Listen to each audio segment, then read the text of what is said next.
Good morning. This is Scoops Lane. Here's your daily scoop. It's been a while since I've posted a video, so I've been making ice cream this week, and I thought, well, this is a great time to send a message out to everyone today. So I've been thinking about how we can engage more men in this process as allies in the work. So as everybody knows, the Daily Scoop is about domestic violence and ice cream. So for everyone that knows about us, today I'm going to share a story, and I'm going to share an inspirational talk by a good friend and a colleague of mine, Jackson Katz, who was here just a couple of weeks ago. And so that's exciting for everybody here that knows what the Daily Scoop is about. For those of you who are tuning in for the very first time, when I say the Daily Scoop is about ice cream and domestic violence and what do they have in common, well, the reason why I bring ice cream into the conversation is just to kind of make this conversation a little bit more palatable and to get people's attention. Okay, so of course we could say, well, the things that ice cream and domestic violence have in common are they both keep you frozen in place. Or, we could say, you can't buy happiness, but you can buy ice cream. And those are some things that are in common. And actually, the way I like to look at it is, I think that more people need to sink their teeth into this topic of domestic violence. And while you're sinking your teeth into this, sink your teeth into some delicious homemade gourmet ice cream by yours truly. So the ice cream sales actually fund the awareness programs of the Daily Scoop, educational programs that we sponsor, and any other things that we do in our community right here in Rochester, New York, to try to put an end to this scourge of domestic violence and sexual assault in intimate partner relationships, in families, in schools, in churches, in workplaces. So it's happening all around us in very subtle and sometimes in very obvious ways. So we're trying to call more attention to it. And today, what I want the message to be is, how can we engage more men as allies in this effort? I mean, we all know people kind of look at this as a women's issue, not really a men's issue. And my friend and colleague, Jackson Katz, tries to help men and women understand that you need to come together as allies, because if men don't understand this issue, they're not going to be able to recognize it, interrupt it, and stop it. So one of the things that he always says when he addresses a room is, I just can't wait for the day when there's half men and half women in the room when I'm giving these talks. And I always say the same thing. We're always talking about this issue. We're educating tweens and teens and college students and adults in workplaces, and we're doing symposiums and seminars all the time. And the majority of the audience is women. And this is, in fact, as Jackson Katz challenges, a men's issue. So what he says is the silence of the good guys is what really can sometimes collude or help, intensify this issue, because they just, some men just are just afraid to speak up. So without further ado, what I'm going to do, and this is to know, this is not about male bashing. This is about just how can we help you understand that it is all right to stand up, speak out, and, have a role in leading the effort to end men's violence against women and girls and boys and other men. So it's just kind of like the, I guess as Jackson would call it, the macho paradox. So without further ado, to our current listeners and to our new listeners, one of the messages today for the Daily Scoop is about how to engage more men in this process. So I'm just going to give you a quick introduction to Jackson, and then I'm going to share a story. It's a true story, and it's very common, so I'm not going to disclose any confidences, of course, but these stories, as an activist, as an advocate, as an expert in the field of domestic violence for some 20 years, and also a survivor having personal experience well over 20 years ago, working with shelters, working with rape crisis centers, working with survivors, working with perpetrators of this. So anyways, been doing this work a long time, and more recently just really trying to engage more male allies. And the more men we can get trained on this, I think the better. And the more men we can get into the room at these symposiums and at these fundraisers and at these trainings and mentorship programs, we are going to drastically reduce rapes, domestic violence, sexual assault, child molestation.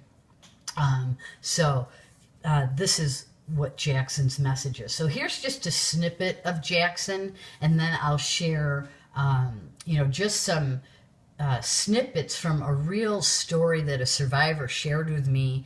She reached out to me and said, gosh, I was at one of your trainings. You're not going to remember me. There were 400 people in the room, but, I'm recognizing that this is happening to me, and I'm wondering if you can help me start to develop, some kind of a safety plan that you talked about, and, start the conversation going, put me in touch with, the right resources so I can at least tell my story and see if, I can get some help. So that's how it starts. That's how I begin to get involved in helping people get on the path to their healing. So here's Jackson, and again, it's just a snippet, and then I'm going to read some of the things that this survivor disclosed to me. And again, I won't reveal her name or how I know her, but everything that she revealed and told me is pretty common in all of the hundreds of stories I've heard from women and men and teenagers over the years. So there are a lot of common threads, even though everybody's story and situation is very unique, and it has to be treated that way, just like cancer. We might all, understand on the surface what breast cancer is. We might all understand on the surface what lung cancer is. But boy, once it affects you personally, you realize it's so complicated, and your story is very individualized. And your treatment plan is going to be your own treatment plan on your own time.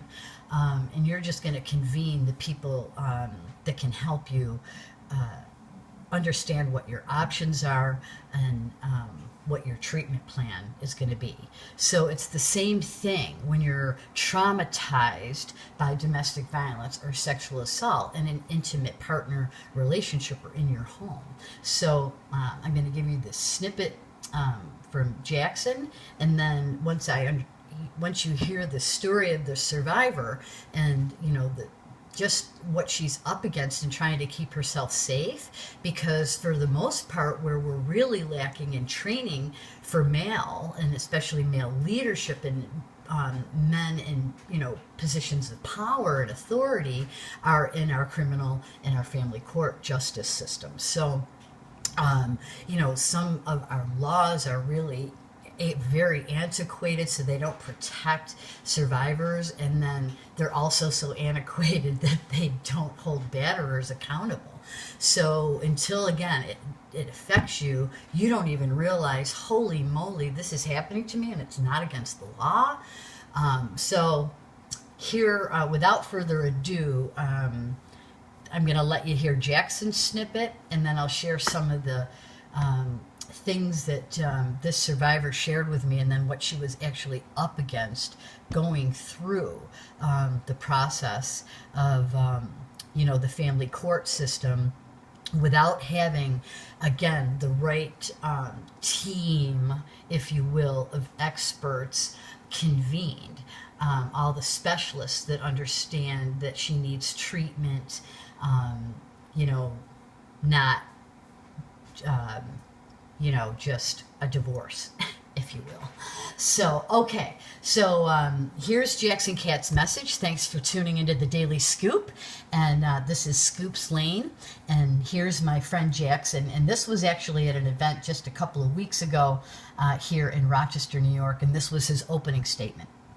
People's thinking, here it is in 2017, and after all these years of activism and consciousness raising and all the work that's been done all over the place, people still see these issues as women's issues that some good men help out with. And I have a big problem with that. I don't accept the premise that these are women's issues that good men help out with. In fact, I'm going to argue that these are men's issues. And now, obviously, they're also women's issues. Let's be clear. Women are directly impacted and across the ethnic and racial spectrum, across the class spectrum, geographic and educational spectrum. Women are profoundly affected by all of these issues. So clearly, I'm not saying that in shifting it to men's issues that I'm saying it's not about women as well. And also, in addition to women being impacted directly, women's leadership has been utterly transformative on these issues, both locally, nationally, and globally. Women have been at the forefront of all this work, and I'm going to spend a few minutes here talking about women's leadership, because it's important, to say the least, that we honor and acknowledge how much women have accomplished. So let's talk for a moment about domestic violence to begin with. Men had been battering women in relationships for thousands of years, but there was no such thing as a battered women's program until the 1970s. There weren't 800... Yeah, he goes on to say, there weren't 800 numbers to call, there weren't rape crisis centers to call. There was nowhere for women and her children to go. So there lies in the problem. So he's, talking about, first and foremost, the leadership of women, and we appreciate that.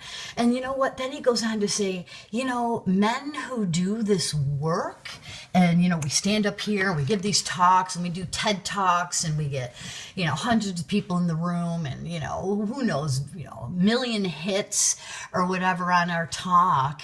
And it's the women who've been leading the way here. And he says, I get embarrassed because all these women come up to me and they go, thank you, so much. He's like, I do not deserve recognition. I am embarrassed that I'm thanked for getting up here and talking about this. I'm like, are you kidding me? Where is the male rage? Not rage in a bad way, but he's like, where are their voices? These are our wives, our daughters, our nieces, our sisters. And our silence is perpetuating this. So he gets a little fired up, and he really does kind of call men, good men, stand-up guys, to the carpet to say, elevate your voice, get in a room, sit down, understand what this is, start unraveling what our society has taught men and boys, and what our society has taught women. So, and then once we can understand and unravel that and start speaking out about these injustices, then, we can't stop this. So, anyways, I'm going to share now a story from a survivor, and some of the things that she revealed to me that helped us, together recognize and understand that she was clearly in a domestic violence situation, and even we went so far as to do a danger assessment, and she was on the high end of the charts for this. So, I'm going to take a quick pause here, and then I'm going to delve into the survivor story, but I want to keep these under 15 minutes a segment. So I'm going to leave it here, and then we are going to pick it up for a part 2 for today's Daily Scoop. Thanks so much for tuning in. This is Scoops Lane signing off.